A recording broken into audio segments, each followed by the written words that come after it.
Now, we've all seen those movies where there's two forces opposing one another, like two gangs or two families or whatever, and then one of the groups decides, let's send them a message. And then they do something really nasty that sends a shock to those who find it, like blow up a car or a house or something worse, right? And people find it like, oh, they got the message. Well, Jesus here sent a message to some religious Pharisees in a nonviolent way that sent shockwaves through the community, their community, the Pharisaical community. Today's passage is a response to the message Jesus sent. So let's see what we got here. The passage starts off with a Pharisee named Nicodemus who comes to Jesus at night. Okay, so he got the message, and his first words to Jesus, he says, "We all know you are from God." Okay, hold the train. Like, hold the phone, stop the train. What an admission. Him and his colleagues of uppity-up Pharisees know that Jesus is from God. Yet, they persecute him and arrest him and execute him in the end with an admission in the start that they know he is from God. Interesting. Now, they say they knew because of the signs he had performed. But we're only in chapter 3 here. He's not done a whole lot of stuff yet. Not a lot of miracles, right? So while our brains might want to bring to mind all of the miracles we know Jesus doing about calming the storm and loaves being multiplied and people dying being raised and sick being healed, all these things, right? We only got 2 in this story to reference at this point in the narrative. Now, these 2 things were actually a message sent. And what was that message? What did he do? Well, first thing he did was he turned water into wine at a wedding. Drastic, I know. Chapter 2, he did that. But then entered the temple, the big, huge Jewish temple in Jerusalem, and cleared it out of all the money changers. Okay, that one actually is a bit dramatic.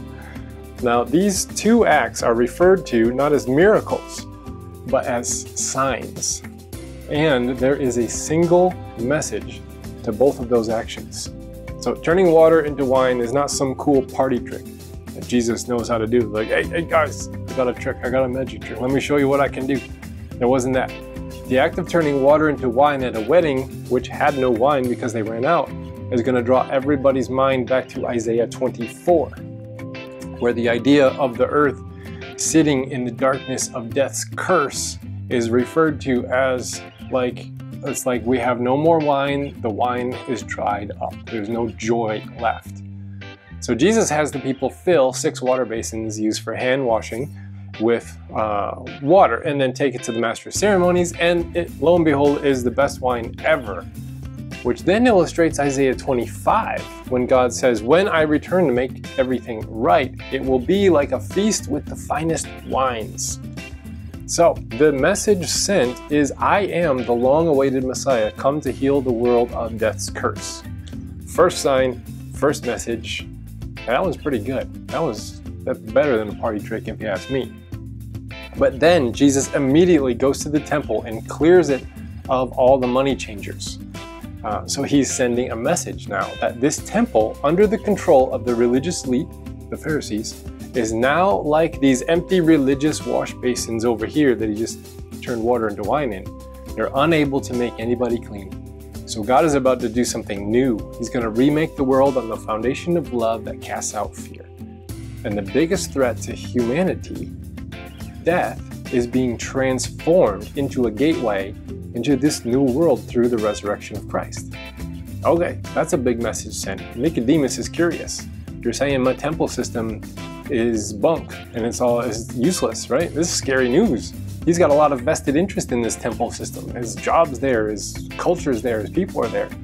So yeah, no wonder they persecute Jesus knowing who he is. They're stomping on their temple system. So Lent reminds us that we can get wrapped up in maintaining the status quo instead of seeing the new life that God is making right in front of us. We can become filled with fear when something new is happening that threatens to end something that we have held on to for a long time.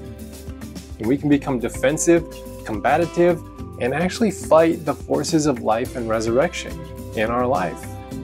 But all forms of death are defeated by Christ and can be traversed without fear. For new life resides on the other side, if we would have the courage, like Nicodemus, to let go.